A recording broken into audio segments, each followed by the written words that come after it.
अपने घाटा है। आखिर स्वामी जी के जे बात कहा ओ स्वामी जी कहला हे नहीं घर के घर से हम समझला करनी है है बाहर करनी से सब बात का है बाहर हाँ तो कह चलो तोरे बात करबो देखला बाहर में गला सब दारी हमरे बात करे सिक नहीं कर सी अब तो कहे छे कि तोहर बात करबो नहीं करबो हम कोनो कछे नहीं करबो करबो नहीं करबो बात का कल हम करबो लेकिन हम करा वाले नहीं हमर बात क्या नहीं करबो क्या नहीं करो जो हम बाद में बताबो तुरंत अपने बुझे वाला क्या करबो नहीं करबो बाद में बताबो हां और अखन बता दे भला की नहीं हम अखन क्या बता देबो बाद में अपना मन के मर्जी और क्या है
अपना चार के चल तोरा जी का गलती में हम थोड़ी छी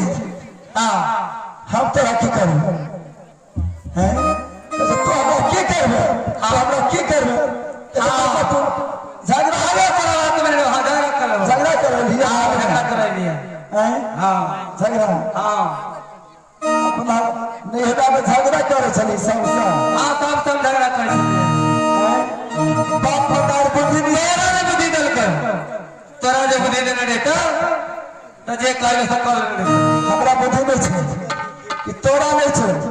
हम प्रेम से बात करे छी हम खराब बुद्धि हो मुंह चमकावे छी हमरा हां हम चमकेरे करे ना करे छै जब हमर बात में के हम चमकेरे चमकेरे करवे करवे ठीक छै मात्र साहब ए भाई कचनी के देता ई हमरा झगड़ा कर लगार पड़े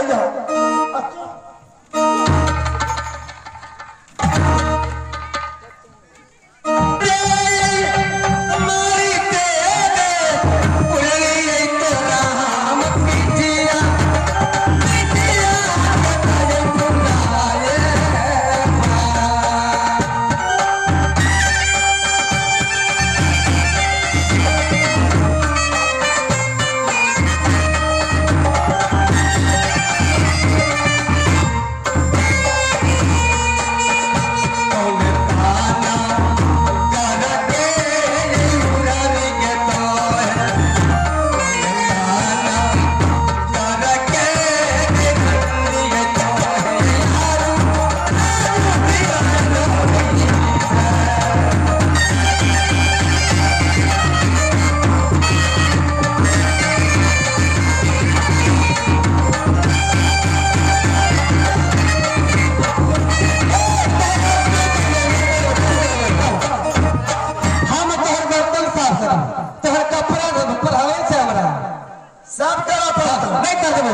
तो पहले गाड़ के ना पेड़ दे गाड़ी करो बाहर में करो हम उड़ेली छे हाँ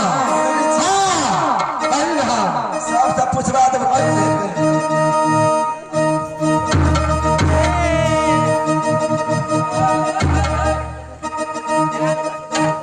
हाथ चमकावे या भाई केकरा से पूछा देबो केकरा से अच्छा वाला आदमी सा काटनी भाई मरी तनिक बुझने आ वाला बुद्धि बकरी चरवा बकरी करने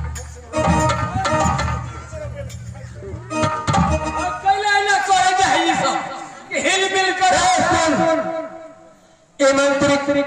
दो रंग के बात होती है नहीं बजिया बुद्धि पहले भाई सारा आदि के बेटा तखन से हम नहीं बुझे छे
हम की बुझे छियै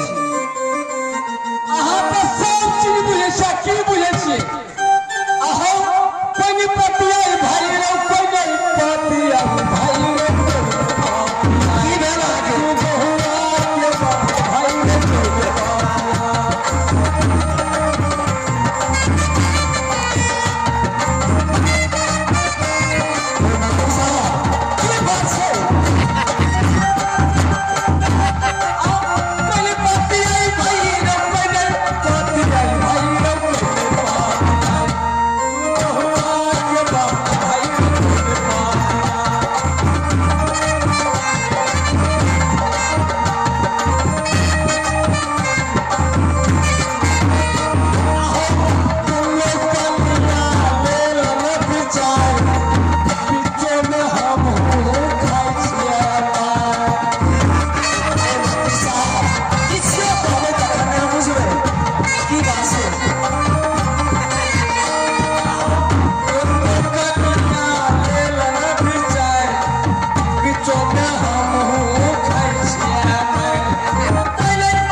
घर में आग लगे की